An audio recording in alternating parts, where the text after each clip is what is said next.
Gluing up smaller pieces of wood to create a larger panel is a fundamental woodworking skill. It's useful for everything from making tabletops to cutting boards to cabinet drawer fronts and doors.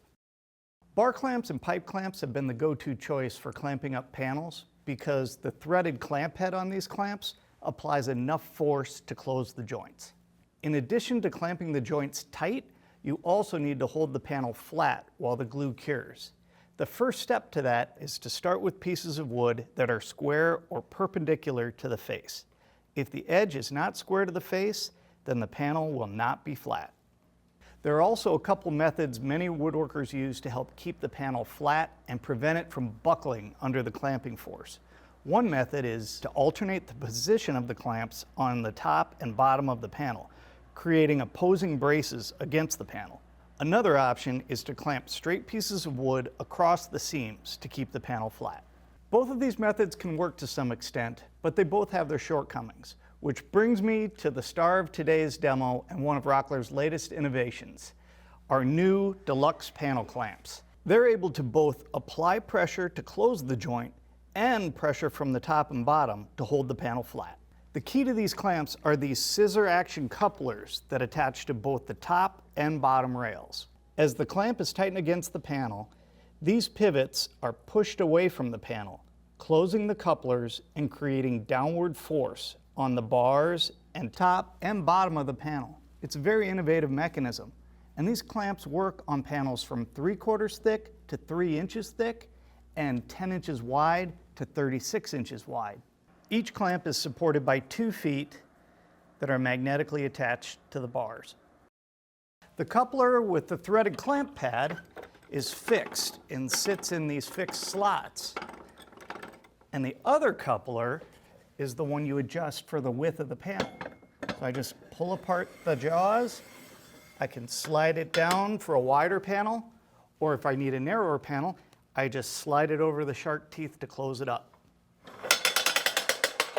Now that you understand how the clamps work, let's go through a basic panel glue-up process, and I'll share some tips that might be handy. Now there are a couple different ways you can load your panel stock into these clamps.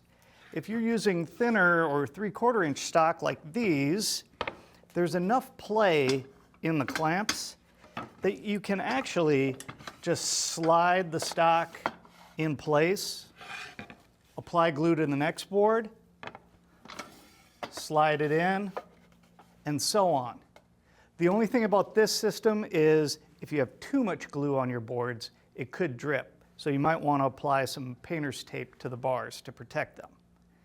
Now, if you're using thicker stock, then the method that we recommend is to open up these couplers and remove the top bar. Let me show you how.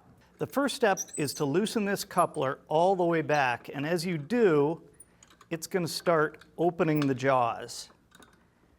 And once you get it fully open like this, now I lift this coupler and I can slide this out, the top bar, and that leaves the clamps open for me to put my work pieces in. Now I'll repeat this process with the other clamp, and then I'll roughly position these couplers to a little bit wider than the panel. Remember, it's easy to move them in and make them tighter later on. Now I place the wood pieces on the bottom bar. This dry run makes sure the pieces fit tightly together, and I'm sure about the layout before applying any glue. Once you're satisfied with the panel layout, tilt the pieces on edge, apply glue to the edges, and replace them back in the clamps. Finally, slide the top bars through the couplers and slide the non-threaded couplers up to the panel. Then tighten the clamps, making sure the threaded couplers are positioned in their slots as you tighten. So there you have it, the new deluxe panel clamps. I hope you've learned some tips in this demo, and if making a panel is on your to-do list, you'll consider these clamps. They're available at Rockler stores and online. I'm Dan Carey with Rockler and Woodworkers Journal. Thanks for watching.